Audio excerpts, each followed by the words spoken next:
6:52, time for the morning sprint. Two Democratic congresswomen say Fort McCoy doing a good job sheltering refugees from Afghanistan, despite reports that say otherwise. Representatives Gwen Moore and Ilhan Omar joined the Milwaukee Muslim Women's Coalition at Fort McCoy this weekend. Moore confirmed refugees will stay at the base as long as they're needed until arrangements are made for more permanent settlements. The visit also provided a truckload of winter gear. A group that gathered at Rindall Park over the weekend was a mix of volunteers, advocates, and people who've experienced homelessness. They're working together to bring a sense of humanity to those that call the encampment home. Organizers say the city has abandoned those calling the park home. Earlier this month, Madison's Common Council did pass a resolution to have the encampment move to a new space on Dairy Drive. Tonight, the Fitchburg Police and Fire Commission will make their recommendation for the city's next police chief. They will pick either Vic Siebenek or Alfonso Morales. Both candidates have been through extensive background checks and interviews. Tonight will be the final follow-up interview, followed by the recommendation. Tens of thousands of people returned to the state capitol over the weekend for Art Fair on the Square. Last year's event was virtual because of the pandemic, but organizers say a return outdoors was a breath of fresh air.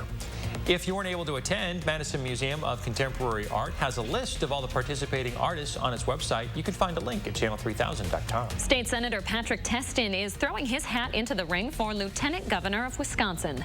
The 33-year-old Republican has served in the state Senate since 2016. He currently represents the area that includes Stevens Point, Sparta, and Tomah. The Badgerland Girl Scouts have a brand new home. The group hosted an open house for its new leadership center on Madison's east side. The new space has a STEM lab, media room, dance studio, and kitchen. Leaders say the site will allow girls to form better bonds with one another. Girl Scouts of Wisconsin Badgerland Council serves 23 counties in our area. It includes South Central and Southwest Wisconsin. A brand new kind of vet clinic is officially open in Sun Prairie. Prairie Lakes opened a drive-through clinic in the city over the weekend. Its founders say they know it can be stressful bringing anxious pets to clinics where it might be overcrowded, so they wanted to find an easier way to get pets to the vet. Well, the Badgers, they played Notre Dame in Chicago over the weekend. Didn't go quite as the Badgers drew it up. They did have a lead.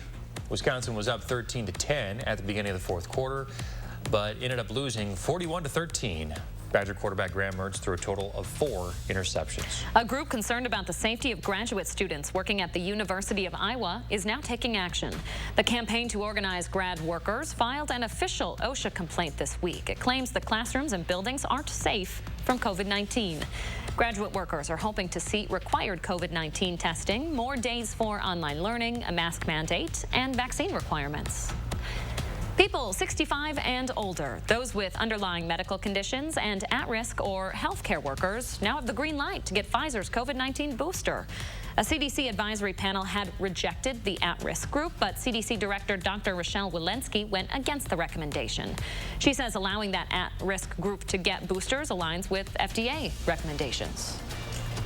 And we're not going to need the fall type of gear for today, as we're looking at temperatures to be more summer-like, as our high is going to be around 81 degrees, but still having plenty of sunshine as well throughout today. So it's going to be warm and plenty of sun as well. Now, as we take a look at what we're going to be seeing for the next few days, is that it's not just going to be warm for Monday, but we're seeing Wednesday and Thursday to be pretty close to that as well. Heading into the weekend, however, bring out the rain gear for potentials of seeing some slight chances of rain as we go into the weekend. But until then, we're still dealing with some summer-like feels.